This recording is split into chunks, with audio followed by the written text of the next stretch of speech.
जय हिंद प्यारे बच्चों, जय हिंद साथियों। स्वागत है आप सभी का आज की इस एक्सक्लूसिव डॉक्यूमेंट्री में। साथियों, हमने हमारे पाठ्यक्रम की पहली पुस्तक सृजन का पाठ्यक्रम पूरा कर लिया है। उसमें हमारे टेस्ट चल रहे हैं और इसी के साथ साथ हम इस पाठ्यक्रम की एक पूरक पुस्तक और है पीयूष प्रवाह नाम से। उस पुस्तक को आज शुरू करते हैं। इस पुस्तक में कुल मिलाकर 6 अध्याय है। सभी अध्यायों का हमें अध्ययन करना है और ये एक द्रुत पुस्तक है, अर्थात इसे थोड़ा जल्दी पढ़ा जाना है। इसमें ज़्यादा कुछ समझने समझाने लायक या विचार विमर्श करने लायक कुछ बातें नहीं हैं। जो भी अध्याय दिए गए हैं वो सरल भाषा के अंदर इन्हें दिया गया है और यहाँ से सप्रसंग व्याख्या का कोई प्रश्न भी नहीं आने वाला है विद्यार्थियों, और ना ही इसमें से लेखक परिचय का कोई प्रश्न आएगा। लेकिन फिर भी हमें लेखकों के बारे में संक्षिप्त जानकारी होनी आवश्यक है, इसलिए हम लेखक परिचय अवश्य पढ़ेंगे। और उसके बाद ये एक बड़ी मार्मिक कहानी है जो आज हम पढ़ने जा रहे हैं। उसने कहा था, चंद्रधर शर्मा गुलेरी जी की लिखी हुई कहानी, जो पहली बार फ्लैश बैक पद्धति से लिखी गई थी। अर्थात जो घटनाएं पूर्व में हो चुकी है वो जीवन में आगे जाकर के पुनः स्मरण होती है। एक चलचित्र की तरह वो आंखों के सामने फिर से वो सारा घटनाक्रम चलता है। तो इस पद्धति को फ्लैशबैक पद्धति कहा जाता है। और विद्यार्थियों, हिंदी में ऐसी इस पद्धति से लिखी गई ये पहली कहानी है जो 1915 ईस्वी में जिसका प्रकाशन हुआ था। तो आइए शुरू करते हैं आज की इस एक्सक्लूसिव डॉक्यूमेंट्री को। शुरू करते हैं लेखक परिचय से। पंडित चंद्रधर शर्मा गुलेरी हिंदी कहानी के उल्लेखनीय हस्ताक्षर हैं। उल्लेखनीय हस्ताक्षर है अर्थात विद्यार्थियों कि इनका नाम अत्यंत प्रसिद्ध है या अत्यंत उल्लेखनीय नाम है हिंदी कहानी के अंतर्गत। इनका जन्म जयपुर में हुआ और बड़ी बात ये कि ये राजस्थान से संबंधित थे। हालांकि मूलतः ये राजस्थान के नहीं थे, इनके दादा परदादा जो थे वो राजस्थान में बस गए थे, लेकिन इनका जन्म जयपुर में हुआ था। वे बचपन से ही साहित्यिक प्रतिभा संपन्न थे। इनकी प्रतिभा का क्षेत्र खगोल विज्ञान, ज्योतिष, धर्म, भाषा विज्ञान, इतिहास, शोध, साहित्य तक विस्तृत था। अर्थात अनेक क्षेत्रों में इनका ज्ञान था। उसने कहा था हिंदी की प्रसिद्ध कहानी है। अब आलोच्य कहानी की बात की जा रही है विद्यार्थियों कि जो कहानी है उसने कहा था वो हिंदी की एक अत्यंत प्रसिद्ध कहानी है जिसका प्रकाशन 1915 ईस्वी में हुआ था। इसके अतिरिक्त उन्होंने सुखमय जीवन और बुद्धू का कांटा आदि कहानियां भी लिखी।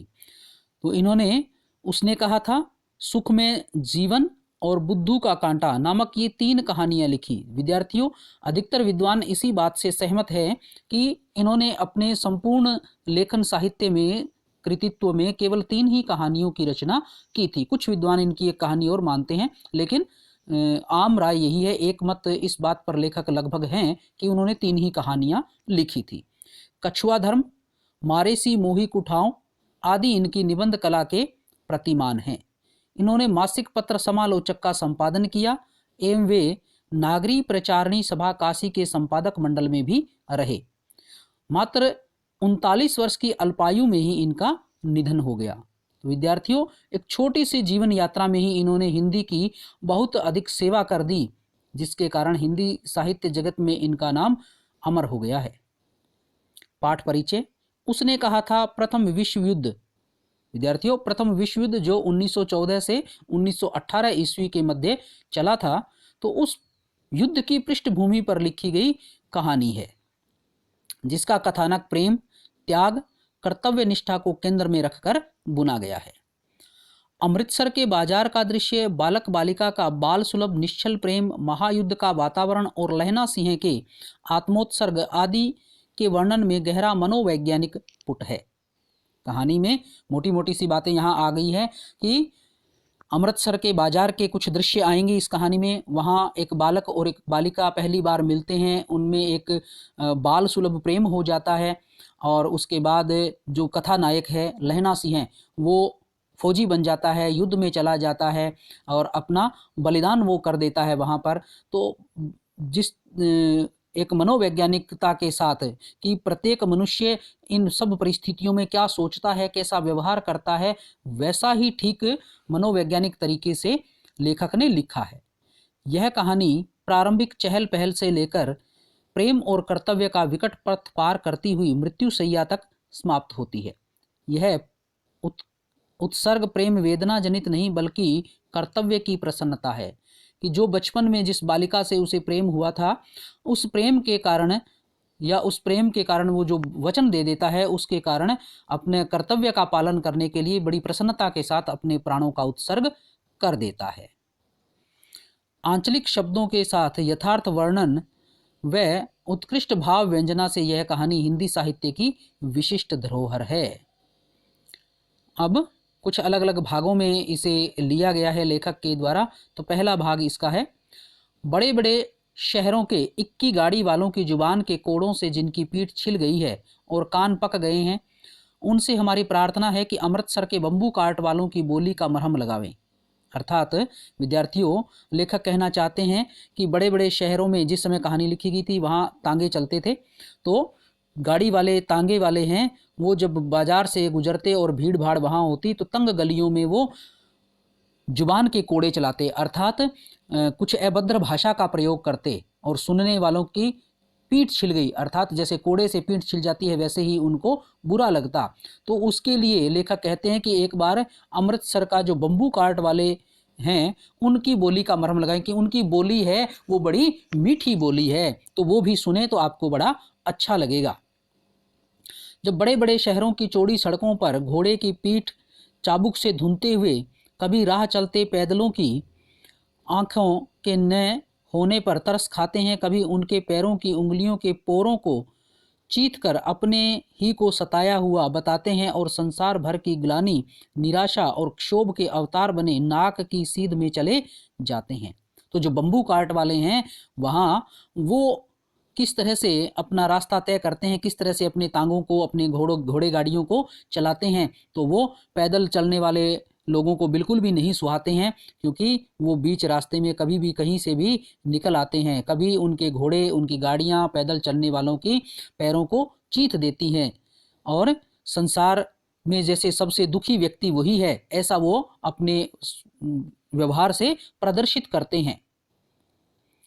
तब अमृतसर में उनकी बिरादरी वाले तंग चक्करदार गलियों में हर एक लक्की वाले के लिए ठहर कर सब्र का समुद्र उड़ाकर बचो खालसा जी, हटो भाई जी, ठहरना भाई जी, आने दो लाला जी, हटो बादशाह, तो वो इस तरह का शब्दों का प्रयोग करते हैं कि एक तरफ तो दूसरे जो शहर हैं उनमें सारे ही तांगे वाले, घोड़े वाले, इक्के गाड़ी वाले अपने आप को बहुत सताया हुआ कहते हैं, और दूसरी तरफ अमृतसर के ये जो तांगे वाले हैं ये दूसरों के लिए बस एकदम बिछ जाते हैं से तात्पर्य है विद्यार्थियों कि वो उनके लिए इंतजार करते हैं, उनको कहते हैं बचिए खालसा जी, बड़ी विनम्रता के साथ, हटो भाई जी, ठहरिए भाई जी, लाला जी, बादशाह, इस तरह के विनम्रता पूर्वक और ऊंचे शालीन शब्दों का प्रयोग वो घोड़े वाले, इक्के तांगे वाले कहते हैं।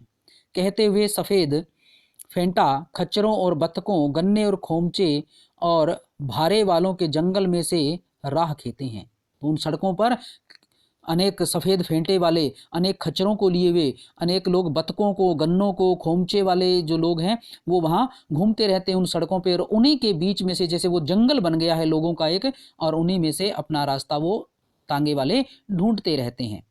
क्या मजाल है कि जी और साहब बिना सुने किसी को हटना पड़े, कि कोई भी व्यक्ति आते हुए घोड़े, इक्के तांगे वालों को देख ले तो भी वो हटे, उससे पहले ही वो जी शब्द के साथ या साहब शब्द के साथ उनका अभिवादन करते हुए उनको हटने के लिए निवेदन कर देते हैं। यह बात नहीं कि उनकी जीभ चलती ही नहीं, चलती है पर मीठी छुरी की तरह महीन मार करती हुई। जो वहाँ के इक्के तांगे वाले हैं अमृतसर के, लेखक कहता है कि ऐसा नहीं है कि वो किसी को बुरा भला नहीं कहते हैं, बल्कि वो बुरा भला तो कहते हैं लेकिन मीठी छुरी की तरह, कि उन्हें अपनी मन की भड़ास भी वो इक्के वाले निकाल लेते हैं लोगों पर, और उन्हें पता भी नहीं चलता कि उन्हें क्या कह दिया गया है। किस तरह से कहा जाता है, यदि कोई बुढ़िया बार बार चितौनी देने पर भी लीक से नहीं हटती तो उनकी बचावने के लिए ये नमूने हैं। हट जा जीर्ण जोगिए, कि हट जा जीर्ण जोगिए, हे लंबे समय तक जीने वाली तू रास्ते से हट जा। जब कोई वृद्ध महिला बार बार नहीं हटती है तो इस तरह के सम्मानित शब्दों का प्रयोग किया जाता है। हट जा कर्मा वालिए, हे भाग्यशाली महिला तू रास्ते से हट जा। हट जा पुत्ता प्यारिये, अपने पुत्रों को प्यारी हे माता तू रास्ते से हट जा। बच जा लंबी उम्रा वालिये, कि तेरी लंबी उम्र हो इसलिए तू मेरे रास्ते से, घोड़े के रास्ते से या मेरे तांगे के रास्ते से हट जा। समष्टि में इनके अर्थ है कि तू जीने योग्य है, तू भाग्यशाली है, पुत्रों को प्यारी है, लंबी उम्र तेरे सामने है, तू क्यों मेरे पहिए के नीचे आना चाहती है, बच जा। लेखक ने अर्थ भी यहाँ लिख दिया है। ऐसे बंबू काट वालों के बीच में होकर एक लड़का और एक लड़की चौक की एक दुकान पर आ मिले। तो ये तो बाजार का दृश्य था, किस तरह से वहाँ रोजमर्रा का जीवन था विद्यार्थियों। अब जो वास्तविक जो घटनाक्रम आगे चलने वाला है इस कहानी का, वो यहाँ से शुरू होता है। तो एक लड़का और एक लड़की चौक की एक दुकान पर मिलते हैं। वो पहली बार मिले हैं, अनायास ही मिल गए हैं।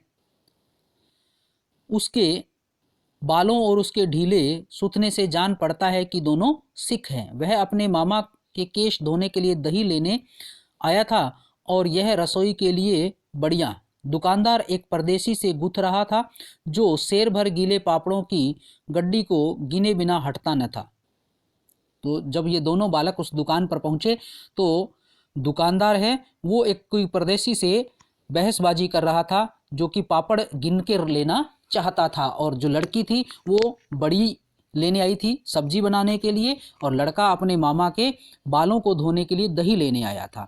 दोनों में वार्तालाप होता है, बातचीत होता है। पूछते हैं, तेरे घर कहाँ है? मगरे में। और तेरे?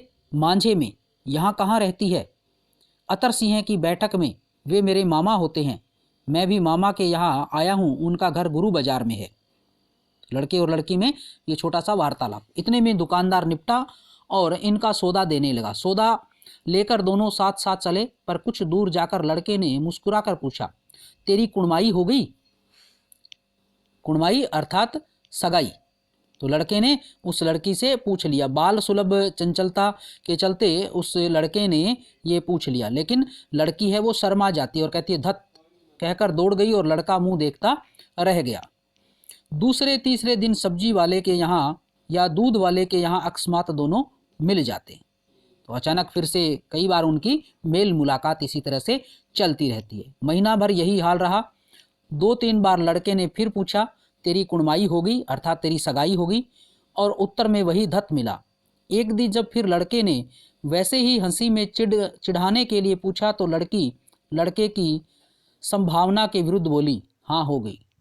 लड़का बार बार यही सोचता था कि वो मना कर देगी, शर्मा के चली जाएगी, लेकिन इस बार ऐसा नहीं हुआ विद्यार्थियों। लड़की ने कह दिया कि हाँ उसकी सगाई हो चुकी है। लड़का कहता है, कब?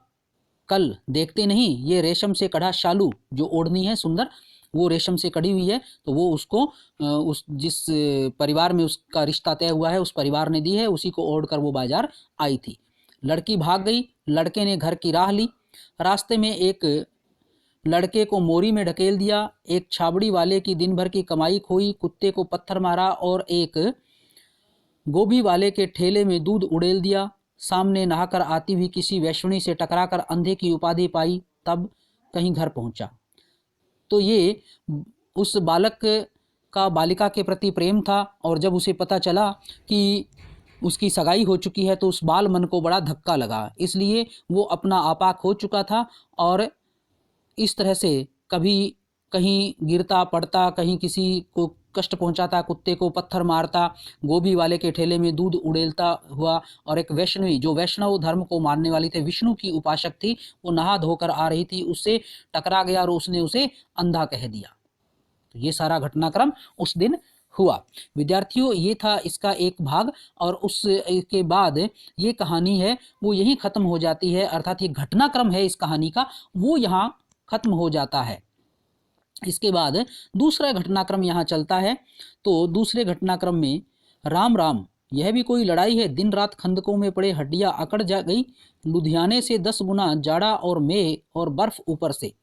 तो लड़ाई के मोर्चे पर अब फौजी डटे हुए हैं, लड़ाई जहां हो रही है वहां वो खंदकों में गहरे खड्डों के अंदर छिपे हुए हैं और इतनी ठंड है कि हड्डियां भी कांपने लगी हैं।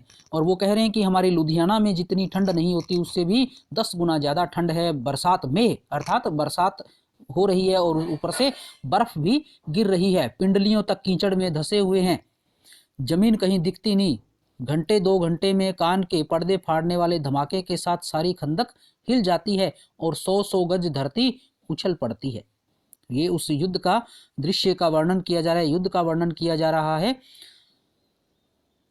इस गेबी गोले से बचने को कोई लड़े, नगरकोट का जलजला सुना था, यहाँ दिन में 25 जलजले होते हैं। जलजला अर्थात भूकंप होता है विद्यार्थियों।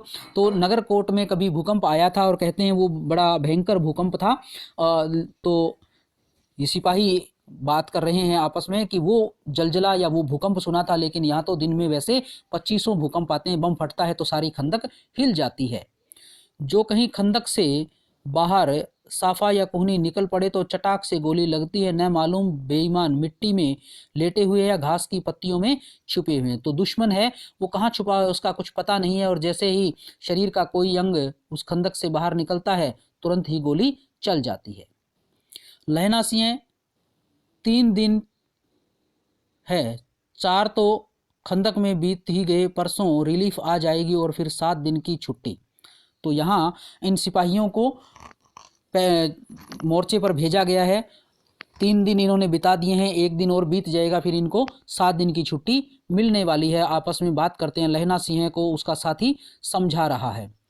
अपने हाथ झटका करेंगे और पेट भर खाकर सोए रहेंगे उसी फिरंगी मेम के बाग में। अर्थात ये भारतीय फौजी हैं और जो ब्रिटेन और जर्मनी का युद्ध चल रहा था फ्रांस की सीमा पर, वहाँ की लड़ाई की बात की जा रही है कि जो फिरंगी मैम है, अंग्रेज जो महिला है, उनके घर के बाग के अंदर हम सोते रहेंगे। सबसे पहले हम झटका करेंगे, अर्थात कोई जीव है वो एक झटके के साथ ही काटेंगे और उसे पकाकर खा लेंगे। मखमल का सा हरी घास है। उस जिस बाग में बगीचे में सोने की बात करें वहाँ मखमली घास बिछा हुआ है। फल और दूध की वर्षा कर देती है। लाख कहते हैं दाम नहीं लेती, कहती है तुम राजा हो मेरे मुल्क को बचाने आए हो। तो जिस महिला के बाग में ये जाकर आराम करते हैं वो महिला इनको खूब खाने पीने को देती है और इनसे पैसे भी नहीं लेती। वो कहती है कि आप तो राजा हो और हमारे देश को बचाने के लिए आए हो। 4 दिन तक पलक नहीं झपी, बिना फेरे घोड़ा बिगड़ जाता है और बिना लड़े सिपाही। कि घोड़े को अगर फेरा नहीं जाए तो वो खड़ा खड़ा अकड़ जाता है, इसलिए उसे चलाना घुमाना बड़ा जरूरी होता है और वो फिर अपने पर किसी को सवारी नहीं करने देता। और उसी तरह जो सिपाही होता है विद्यार्थियों, उसे भी अगर लड़ने को नहीं मिले तो वो भी आलसी हो जाता है, और जब लड़ने की जरूरत पड़ती है तो वो अपने आलस्य को छोड़ नहीं पाता है और लड़ नहीं पाता है। इसलिए सिपाही का लड़ना और घोड़े का घूमना फिरना बड़ा जरूरी है। मुझे तो संगीन चढ़ाकर माचे का हुक्म मिल जाए, फिर 7 जर्मनों को अकेले मारकर न लौटूं तो मुझे दरबार साहब की देहली पर मत्था टेकना नसीब न हो, पाजी कहीं के। तो जर्मन फौज के साथ इनका युद्ध है और वो कहता है कि मैं 7 जर्मनों को एक साथ मार सकता हूं अगर मुझे कुछ आराम करने को मिल जाए तो। अगर ऐसा ना हो तो दरबार साहब अर्थात गुरु ग्रंथ साहब, अर्थात गुरुद्वारे में जहाँ गुरु ग्रंथ साहब विराजमान रहते हैं वहाँ उनके सामने भी मैं हाजिर ना हो पाऊँ, अर्थात मैं यहीं समाप्त हो जाऊं, प्राण त्याग दूं। कलों के घोड़े संगीन देखते ही मुंह फाड़ देते हैं और पैर पकड़ने लगते हैं और अंधेरे में 30 मन का गोला फेंकते हैं। कि ये जो जर्मन है वो जब सामने हम होते हैं तो पैर पकड़ लेते हैं बंदूक देखते ही, और अंधेरे में ये 30 मन के गोले हमारे ऊपर फेंकते रहते हैं। उस दिन धावा किया था, 4 मील तक एक जर्मन नहीं छोड़ा था। पीछे जनरल ने हट जाने का कमान नहीं दिया। तो बातचीत चल रही है और कह रहे हैं कि हमने इतनी वीरता दिखाई थी कि 4 मील तक जर्मनों को पीछे धकेल दिया था, और अगर हमें वापस हटने के लिए न कहा गया होता तो शायद हम ज़्यादा आगे तक चले जाते, नहीं तो सीधे बर्लिन पहुंच जाते। क्यों? सूबेदार हजारा सिंह ने मुस्कुराकर कहा। तो यहाँ हंसी मजाक उन लोगों के बीच में चल रही है कि वो सीधे ही, अगर जनरल साहब ने वापस आने के लिए नहीं कहा होता तो वो बर्लिन पर ही अधिकार कर लेते। लड़ाई के मामले जमादार या नायक के चलाए नहीं चलते, बड़े अफसर दूर की सोचते हैं। 300 मील का सामना है, एक तरफ बढ़ गए तो क्या होगा। यहाँ बातचीत कुछ गंभीरता लिए हुए भी है कि लड़ाई है वो बड़े अफसर सोच समझकर करते हैं कि आगे क्या फैसला लिया जाना है। सूबेदार जी, सच है, लहना सिंह बोला, पर करें क्या।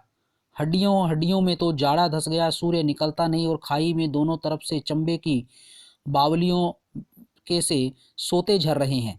और जैसे चंबे की बावलियों में सोते अर्थात झरने झरते हैं, वैसे उस खंदक में पानी टपकता रहता है। इसलिए वो कहता है हड्डियों में सर्दी जमी हुई, सूरज दिखाई नहीं देता, तो बड़ी समस्या बनी हुई है विद्यार्थी उनके लिए। एक धावा हो जाए तो गर्मी आ जाए, अगर दुश्मन पर एक बार धावा कर दिया जाए, हमला कर दिया जाए, तो शरीर में कुछ उत्साह जोश की गर्मी आ जाए।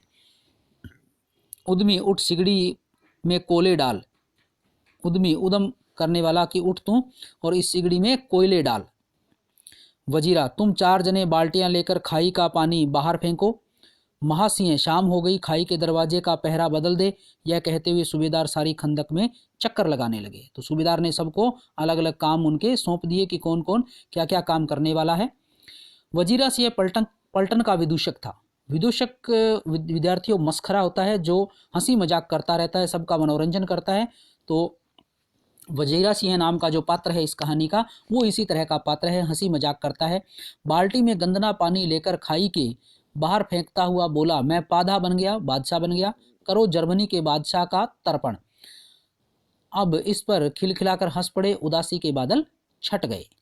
लहना सिंह ने दूसरी बाल्टी भरकर उसके हाथ में देकर कहा, अपनी बाड़ी के खरबूजों को पानी दो, ऐसा खाद वाला पानी पंजाब भर में नहीं मिलेगा। तो व्यंग्य स्वरूप ऐसी बात कही है कि अपने खेत में जो छोटी छोटी क्यारियां बनाई गई हैं उनके खरबूजों को तुम ये खाद वाला पानी दे दो, बड़ा अच्छा पानी है। हाँ, देश क्या है, स्वर्ग है। मैं तो लड़ाई के बाद सरकार से 10 घुमा जमीन यहाँ मांग लूँगा कि बूटे लगाऊंगा, कि जब लड़ाई समाप्त हो जाएगी तो इस सुंदर देश में ही मैं 10 बीघा ज़मीन है वो ले लूँगा कि मुझे इनाम स्वरूप यहीं 10 बीघा ज़मीन दे दो और मैं यहाँ पर बूटे लगाऊंगा अर्थात पेड़ पौधे लगाऊंगा। लाड़ी होरा को भी यही बुला लोगे या वही दूध पिलाने वाली फिरंगी मैम। अब दूसरे साथी ने उनके साथ मजाक किया कि जब आप यहीं ज़मीन ले लोगे, लहना सिंह से पूछा, तो लाडी होरा को अर्थात अपनी पत्नी को और बच्चों को भी क्या यहीं बुला लोगे या फिर उस अंग्रेज महिला जिसके बगीचे में तुम आराम करते हो उसी के साथ यहाँ रहोगे।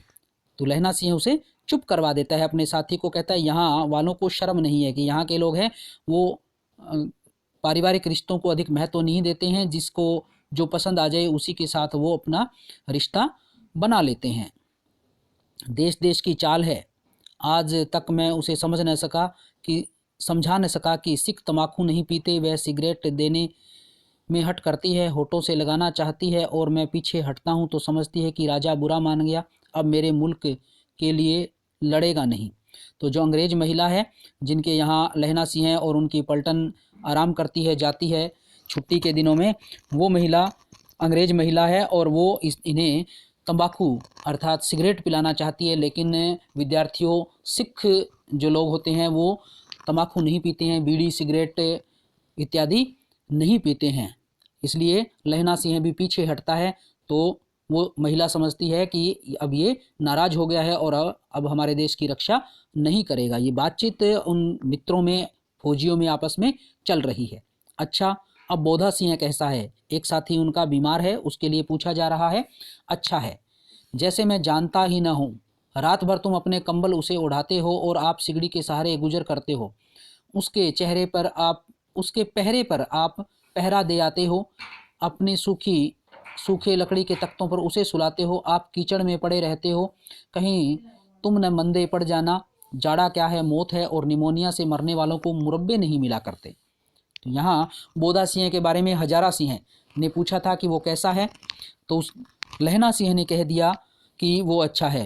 तो विद्यार्थियों, इस पर यहाँ आगे वाला कथन है वो हजारा सिंह का है। वो कहता है कि मुझे सारी बातों का पता है, तुम अपने कंबल उसे दे देते हो, अपने सूखे तख्त जिस पर सोते थे वो जगह भी उसे दे देते हो, तुम उसके जगह पहरा भी देते हो, कहीं तुम बीमार न पड़ जाना। और युद्ध जो फौजी होते हैं वो यदि बीमारी के कारण मरते हैं तो उन्हें मुरब्बे नहीं मिलते। मुरब्बे का यहाँ अर्थ है धरती का एक वर्गाकार भूभाग जिसमें 25 बीघा के बराबर धरती होती है, तो वो खेती वाली ज़मीन नहरों के आसपास जिसे मुरब्बा कहा जाता है, तो वो वाली ज़मीन है वो निमोनिया से जो मरते हैं उसे नहीं दी जाती। जो शहीद होता है, जो अपनी कुर्बानी देता है, उसे ही वो मिलती है जगह। मेरा डर मत करो, मैं तो बुलेल की खड्ड के किनारे मरूंगा। बुलेल की खड्ड जो उनके खेत के बारे में, अपने घर के बारे में वो बात कर रहा है। भाई कीरत सिंह की गोदी में मेरा सिर होगा और मेरे हाथ से लगाए हुए आंगन में आम के पेड़ की छाया होगी। तो लहना सिंह कहता है मित्रों कि मैं इस तरह से मरने वाला नहीं हूँ, मैं तो अपने घर में ही अपने भाई के पास ही जाकर के मरूंगा। अब इसका तीसरा घटनाक्रम, तीसरी इसका भाग है वो शुरू होता है विद्यार्थियों। दोपहर, रात गई, अंधेरा है, सन्नाटा छाया हुआ है। बोधा सिंह खाली बिस्किटों के 3 टीनों पर अपने दोनों कंबल बिछाकर और लहना सिंह के 2 कंबल और एक बरकोट ओढ़कर सो रहा है। लहना सिंह पहरे पर खड़ा हुआ है, एक आंख बाईं खाई के मुंह पर और एक बोधा सिंह के दुबले शरीर पर है। विद्यार्थियों, बोधा सिंह बीमार है, इसलिए लहना सिंह उसे अपने बिस्तर, कंबल सब कुछ दे देता है। तो वो कराहता है, बोधा सिंह पहरा दे रहा है तो कराहता है, तो पूछता है क्यों बोधा भाई, क्या है, पानी पिला दो। लहना सिंह ने कटोरा उसके मुंह से लगाकर पूछा, कैसे कहो कैसे हो। पानी पीकर बोधा बोला, कंपी छूट रही है, मतलब कम कपी, उसे बड़ी सर्दी लग रही है, रोम रोम में तार दौड़ रहे हैं, दांत बज रहे हैं। अच्छा मेरी जर्सी पहन लो। तो इस पर बोधा सिंह ने कहा, और तुम, मेरे पास सिगड़ी है और तुम गर्मी, और मुझे गर्मी लगती है, पसीना आ रहा है। ना मैं नहीं पहनता, 4 दिन से तुम मेरे लिए। उसकी बोधा सिंह की बात को बीच में ही काट कर लहना सिंह कहता है, हाँ याद आई, मेरे पास दूसरी गर्म जर्सी है, आज सवेरे ही आई है, विलायत से बुन बुन कर भेज रही हैं मेमें, गुरु उनका भला करे। यूँ कहकर लहना अपना कोट उतार कर जर्सी उतारने लगा। तो लहना सिंह ने कह दिया कि ब्रिटेन के साथ जर्मनी की लड़ाई है, इसलिए ब्रिटेन से मेम जो है या महिलाएं, अंग्रेज महिलाएं हैं, वो उनके लिए गर्म जर्सियां बुनकर भेज रही हैं। सच कहते हो और नहीं झूठ, यूँ कहकर नहीं करते बोधा को उसने ज़बरदस्ती अपनी जर्सी पहना दी और आप खाकी कोट और जीन का कुर्ता पहनकर पहरे पर आ खड़ा हुआ। मेम की जर्सी की कथा केवल कथा ही थी। तो विद्यार्थियों, जो बात उसने कही थी, मेरे पास दूसरी गर्म जर्सी है जो विलायत से आई है, मेम ने भेजी है, वो सारी एक झूठी कहानी थी। झूठ बोलकर उसे अपनी जर्सी पहना दी थी। आधा घंटा बीता, इतने में खाई के मुंह पर आवाज़ आई, सूबेदार हजारा सिंह हैं। किसी ने बाहर से आवाज़ दी। तो कौन? पलटन साहब अर्थात उनके बड़े अधिकारी, जो उस पलटन के शीर्ष अधिकारी थे, उनकी उस टुकड़ी के शीर्ष अधिकारी थे। हुक्म हुजूर कहकर सूबेदार तनकर फौजी सलाम करके सामने हुआ। देखो, इसी समय धावा करना होगा। मील भर की दूरी पर पूर्व के कोने में एक जर्मन खाई है, उसमें 50 से ज़्यादा जर्मन नहीं है। इन पेड़ों के नीचे नीचे 2 खेत काट कर रास्ता है, 3-4 घुमाव है, जहाँ मोड़ है वहाँ 15 जवान खड़े कर आया हूँ। तुम यहाँ 10 आदमी छोड़कर सबको साथ ले उनसे जा मिलो। खंदक छीन कर वहीं जब जब तक दूसरा हुक्म न मिले डटे रहो, हम यहाँ रहेगा। तो विद्यार्थियों, जो पलटन साहब वहाँ आए थे, उन्होंने ये सारी बात कह दी है, हुक्म सुना दिया है कि वहाँ एक जर्मन खाई है, जर्मन सैनिक है 50 के लगभग, और तुम उस पर हमला कर दो जाकर के। 10 लोगों को यहाँ इस खाई में छोड़ने की बात कही है। चुपचाप सब तैयार हो गए। बोधा भी कंबल उतार कर चलने लगा। तब लहना सिंह ने उसे रोका। बोधा जो बीमार था वो भी चलने लगा था, लेकिन लहना सिंह ने उसे रोक लिया। लहना सिंह आगे हुआ तो बोधा की ओर इशारा किया। लहना सिंह सच समझकर चुप हो गया। पीछे 10 आदमी कौन रहे, इस बात पर बड़ी हुज्जत हुई कि सभी वहां रुकना चाहते थे, वहां आगे कोई नहीं जाना चाहता था, क्योंकि वहीं रुककर हो सकता है कोई बड़ी मुसीबत यहाँ न आ जाए। इसलिए एक दूसरे के प्राणों की रक्षा करने के लिए विद्यार्थियों वो वहीं उनमें से रुकना चाहते थे। समझा बुझाकर सूबेदार ने मार्च किया। पलटन साहब लहना की सिगड़ी के पास मुंह फेर कर खड़े हो गए और जेब से सिगरेट निकालकर सुलगाने लगे। 10 मिनट बाद उन्होंने लहना सिंह की ओर हाथ बढ़ाकर कहा, लो तुम भी पियो। अब पलटन साहब ने लहना सिंह को भी सिगरेट दी है, लेकिन विद्यार्थियों हमें याद रखना है कि लहना सिंह सिख है और सिख सिगरेट नहीं पीते हैं। लेकिन पलटन साहब को इस बात का पता नहीं है कि वो सिख है और सिख सिगरेट नहीं पीते हैं। लेकिन यही जो है सारी गड़बड़ है। और अब लहना सिंह की जो वास्तविक शक्ति है उसका अंदाज़ा हमें यही पता चलेगा कि वो किस तरह का कितना समझदार सिपाही है। आंख मारते करते लहना सिंह सब समझ गया। उसे सब बात का पता चल गया कि ये जो पलटन साहब है ये कोई नकली व्यक्ति है, दूसरा बहरूपिया बनकर आया है। मुंह का भाव छिपाकर बोले, लाओ साहब। हाथ आगे करते ही उसने सिगड़ी के उजाले में साहब का मुंह देख लिया। तो जैसे ही सिगड़ी के पास उसका मुंह आया उस नकली पलटन साहब का, तो उसे देख भी लिया कि ये वास्तव में कौन है। तब उसका माथा ठनका। पलटन साहब के पट्टियों वाले बाल एक दिन में ही कैसे उड़ गए, फिर उनकी जगह कैदियों के से कटे बाल कैसे हो गए। तो उस नकली पलटन साहब ने बाल कटवाए हुए थे और जो असली पलटन साहब थे वो उनके बाल कटे हुए नहीं थे। तो इस तरह से लहना सिंह को पहचानने में, उस पलटन साहब को पहचानने में देर नहीं लगी। शायद साहब शराब पिए हुए हैं और उन्हें बाल कटवाने का मौका मिल गया। लहना सिंह ने जांचना चाहा। उसने सोचा हो सकता है गलतफहमी में मैं हूँ और यही असली पलटन साहब हूँ, बाल कटवाने का उन्हें समय मिल गया। तो उसने फिर से अपना जो शक था, आशंका थी, उसे निश्चय में बदलने की कोशिश की। पलटन साहब 5 वर्ष से उसकी रेजिमेंट में थे। तो जिस रेजिमेंट में लहना सिंह था वो पलटन साहब भी उसी रेजिमेंट में पिछले 5 सालों से थे और बड़े अच्छी तरह से लहना सिंह उनके स्वभाव को जानता था। लहना सिंह बातचीत शुरू करता है, क्यों साहब, हम लोग हिंदुस्तान कब जाएंगे? लड़ाई खत्म होने पर। क्यों, क्या यह देश पसंद नहीं आया? नहीं साहब, शिकार के वे मज़े यहाँ कहाँ। याद है पार साल नकली लड़ाई, पार साल मतलब पिछली साल जो नकली लड़ाई अर्थात युद्धाभ्यास हुआ था, लड़ाई के पीछे हम आप जगाधरी ज़िले में शिकार करने गए थे। तो ये झूठ की कहानी बताई है। और जो नकली पलटन साहब है वो कह देता है, हाँ हाँ वही, जब आप खोते पर सवार थे। खोता अर्थात खच्चर, खच्चर को खोता कहा जाता है। तो लहना सिंह कहता है कि आप खोते पर सवार हुए थे, आप खच्चर के ऊपर सवार हो गए थे और आपका खानसामा अब्दुल्ला रास्ते में एक मंदिर में जल चढ़ाने के लिए रह गया था। कि आपका खानसामा जो रसोईया है वो एक मंदिर में जल अर्पित करने को, भगवान को जल अर्पित करने के लिए रुक गया था।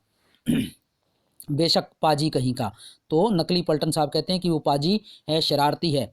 सामने से वह नीलगाय निकली कि ऐसी बड़ी मैंने कभी न देखी और आपकी एक गोली कंधे में लगी और पुट्ठे से निकली। ऐसे अफसर के साथ शिकार खेलने में मज़ा है। क्यों साहब, शिमले से तैयार होकर उस नीलगाय का सिर आ गया था ना, आपने कहा था कि रेजिमेंट की मेश में लगवाएंगे। तो ये सारी बातें लहना सिंह ने कह दी। सारी बातें झूठ हैं विद्यार्थियों, और ये सब उसकी परख के लिए कि किसी तरह से पता चले ये असली है या नकली। तो उसने कहा, हाँ मैंने वह विलायत भेज दिया। ऐसे बड़े बड़े सींग 2-2 फुट के तो होंगे। तो नील गाय के सींग नहीं होते विद्यार्थियों। ये उस नकली व्यक्ति को पता नहीं था और उसने हाँ में हाँ मिला दी है। हाँ लहना सिंह 2 फुट 4 इंच के थे। तुमने सिगरेट नहीं पिया? पीता हूँ साहब, दिया सलाई लेता हूँ, कहकर लहना सिंह खंदक में घुसा। अब उसे संदेह नहीं रहा। उसने झटपट निश्चय कर लिया कि क्या करना चाहिए। तो उसे पता चल गया ये व्यक्ति कोई नकली है, कोई जर्मन व्यक्ति है। तो उसे क्या करना चाहिए इस बात का उसने तुरंत निश्चय कर लिया और वो दिया सलाई लेने के लिए, माचिस लेने के बहाने जाता है। अंधेरे में किसी सोने वाले से वह टकराया। कौन, वजीरा सिंह? हाँ क्यों लहना, क्या कयामत आ गई है? जरा तो आंख लगने दी होती। तो वो अंदर गया तो अंधेरे में वो टकरा गया और सामने वाला जिससे वो टकराया, जिसके बिस्तर से वो टकराया, वो कहता है कि क्या कयामत आई है, थोड़ी देर मुझे सोने दिया होता, मैं अभी सोया हूँ। तो विद्यार्थियों यहाँ इसके 3 भाग, जो 3 घटनाक्रम हैं वो पूरे हो जाते हैं और हमारा आज का ये सत्र भी यहाँ इसी के साथ पूरा होता है। मिलते हैं हम अगले सत्र में। इसके आगे क्या होता है इस कहानी में, उसको जानने, समझने और पढ़ने के लिए। तो मिलते हैं अगले सत्र में। तब तक के लिए जय हिंद, जय भारत।